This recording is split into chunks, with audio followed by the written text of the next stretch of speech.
देवी सरस्वती फुजा एबा बसंत पंचमीया माब्ला? गाबोन ना उननि सानाव?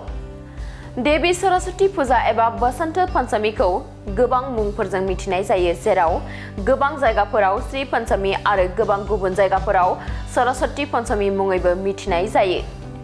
हिन्दु धोरोमाव बसंत पंचमीनि जुनिया गोनांथि दङ। बसंत पंचमीनि सानाव गियाननि मोदाइजो बिमा सरस्वतीखौ सिबिनाय जायो।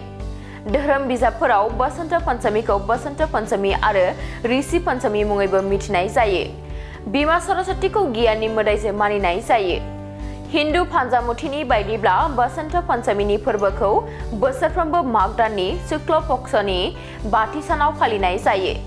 बे बोसोराव बसंत पंचमीखौ 2 फेब्रुआरि रबिबाराव फालिनाय जागोन। जोंनि धोरोम बिजाबफोराव बसंत पंचमीनि सानखौ जोबोद गोनांथारै मानिनाय जायो। बे साना देवी सरस्वतीनो बावनाय, मानोना बेखौ बिथांनि नुजाथिनायनि सान होननानै फोथायनाय जायो। देंखो आरो आरिमुनि बिथिङाव गियान, बुद्धि आरो दावगानाय मोननो थाखाय सुबुंफोरा बसंत पंचमीयाव देवी सरस्वतीनि जर'खायै फुजा खालामो। शास्त्रफोराव बेखौ बरनायनाय जादों दि बे सानावनो देवी सरस्वतीनि जोनोमा जादोंमोन। बे सानाव सुबुंफोरा फरायसालि आरो थानसालिफोराव जर'खा आरज गाबो।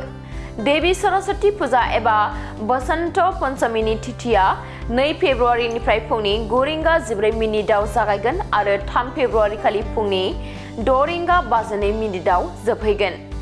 बसंत पंचमीयाव देवी सरस्वतीखौ सिबिनाय गोथार समा 2 फेब्रुआरियाव फुंनि 7:09 बेलासिनि 12:35 सिम जागोन। बे सानाव फुजानि थाखाय 5 घन्टा 26 मिनिटल' मोनगोन।